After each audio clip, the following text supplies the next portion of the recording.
We're almost halfway through FY 2025 and there have been a slew of launches so far, but we're not done. The second half of the year will see some significant launches in the SUV space, both up and down the price segment. Well, the list is huge, so let's get started. Before we jump into our list of highly anticipated SUVs, here's a reminder. Are you enjoying the content on our channel? Then do hit those like, share and subscribe buttons, and also that bell icon to be notified the instant we put out a new video. We are starting off our list with one of the most hotly anticipated SUVs, which is the 5-door Thar, or Armada as Mahindra is expected to call it.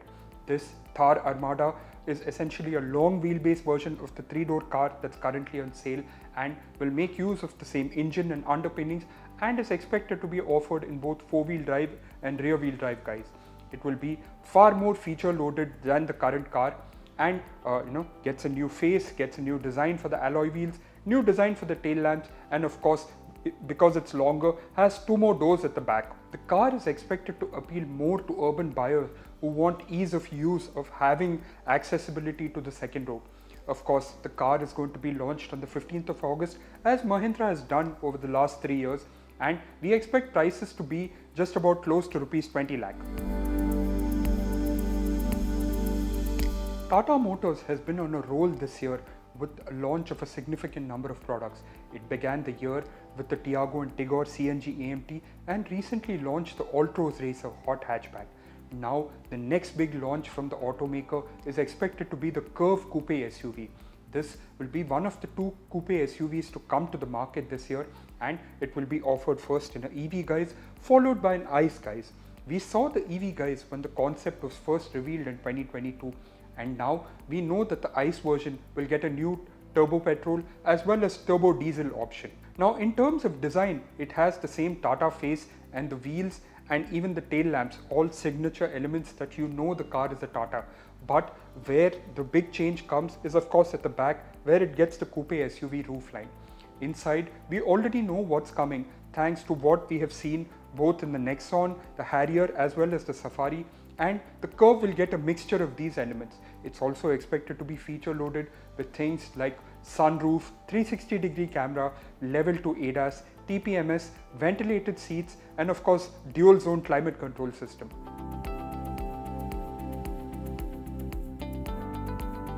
Next up on the list is an update for the Hyundai Alcazar that's been due for a while. We saw an updated Creta earlier this year, first facelift for this generation, and we know exactly what will come to the Alcazar. The Alcazar, of course, is Hyundai's 3-row version of the Creta.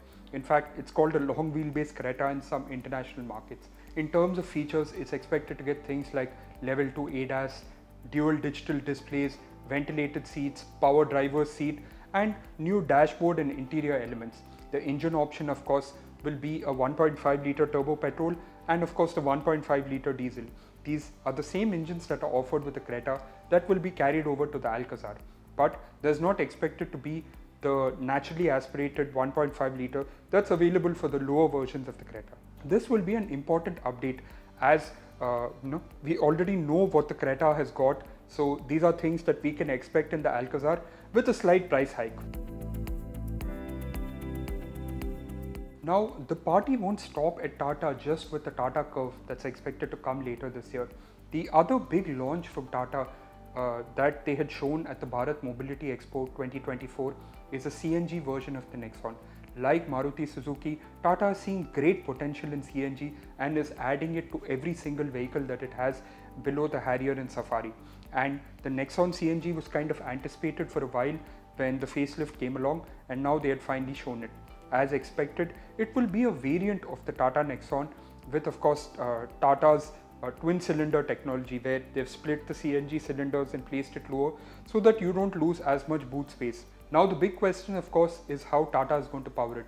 Now they themselves have said that it will only come with a 6-speed manual, and it should come with Tata's 1.2 litre turbo petrol, as this is the engine on offer with the Nexon.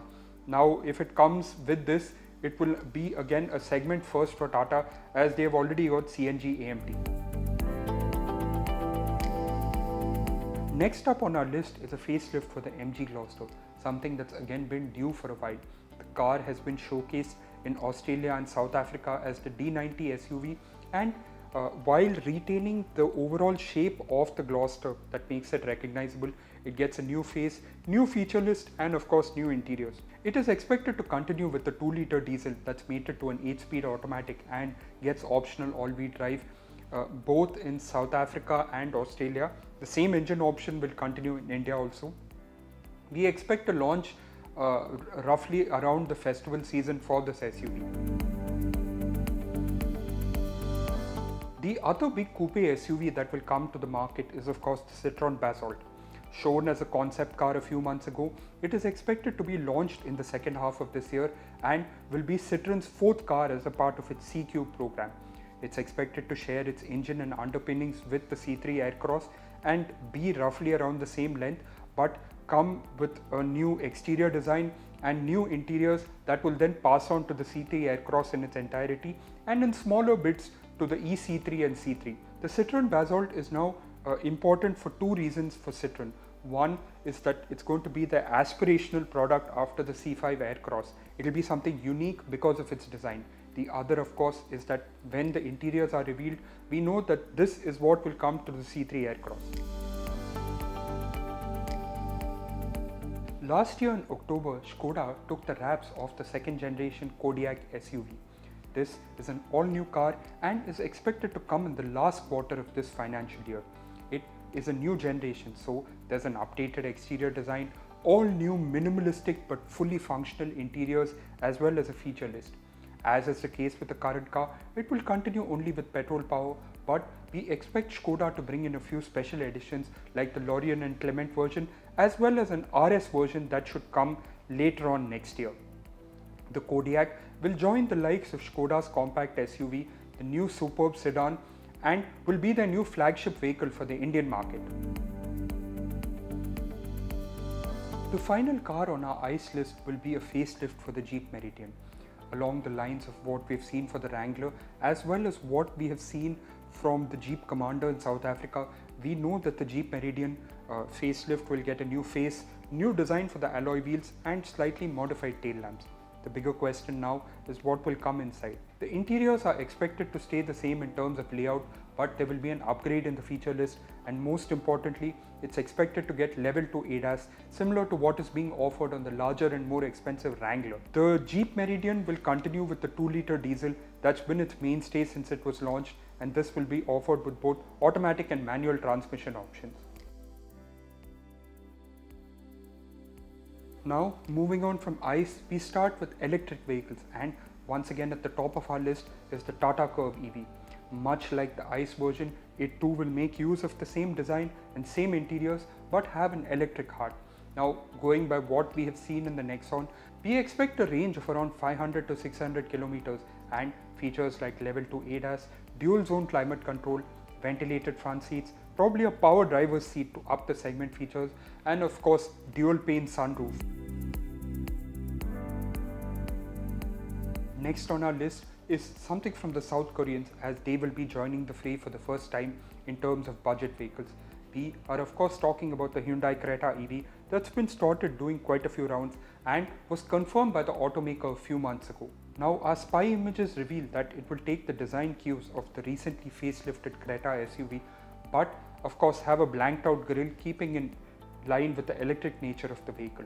We expect a range of around 500 to 600 kilometers and all the features and interior layout and space offered with the regular ICE Creta. This car will be important for two reasons. One is that it gives us an idea of how Hyundai is moving into the future with its electric vehicles, and two, it's Hyundai's step to take an existing brand that's made it wildly popular, not just for Hyundai but overall for SUVs of this size, and moving it into the electric age. Moving on from the electric Creta, we move to the top end of Kia's adventure into the world of electric. It already has the EV6 electric crossover, but now it's going to come with something even higher than that. It actually has a two-pronged approach. On one end, you'll have the Karen's EV, which is their budget approach into the segment, while on the other side, you'll have this car, the EV9. This will be the first electric 3-row SUV in the segment, and depending on which of the three versions you pick, it will come with the range of between 450 to 600 kilometers. It's expected to be feature loaded and has a very unique design that will help it stand out in the segment. We expect a price of around 90 lakhs and it will come to India via the CBU route. From the South Koreans, we now move on to the Germans and their push at the entry segment. Mercedes-Benz on 8 July will launch the EQA compact SUV. It is essentially an electric version of the GLA and follows a similar design in terms of exterior shape as well as interior layout and elements. It will be offered in multiple powertrain options and will be Mercedes-Benz's push into the entry-level segment to take on vehicles like the BMW iX1 and of course some of the mini models as well. From the lowest price Mercedes, we now move to the most expensive car on our list, which should be no surprise as this too is a Mercedes-Benz. It is now the G-Class with EQ power, or as Mercedes-Benz is calling it, the G580 with EQ power. It's an electrified version of their most iconic nameplate, the G-Class, and like the name suggests, it retains all the elements of the G-Class but is now an electric vehicle. It has the shape, the interiors and of course the off-road capability but with an electric heart. Range is expected to be around 600 kilometers and it will be launched in India at the end of the year, of course via the CBU route. The final two cars on our list are of course the Skoda Enyaq and the Volkswagen ID GT4. Both of these are electric crossover SUVs and will mark the start of electric journeys for the respective automakers. The cars are expected to come at the end of the year via the CBU route and will have ranges of around 500 to 600 kilometers and have the usual VW niceties in terms of features, driving dynamics or interior practicality. Now, sources suggest that if there is sufficient demand for the vehicles in future, they may even be locally assembled, but as of now, CBU is what you're going to get. So there you have it, our complete list of both ICE and electric SUVs coming to India in 2024, and boy is it an extensive list. We have covered each car in detail separately and you can find links to the stories in the description below. Have we missed any vehicle or is there any car that you think that should be added? Do let us know in the comment section below. Thank you so much for watching. Take care.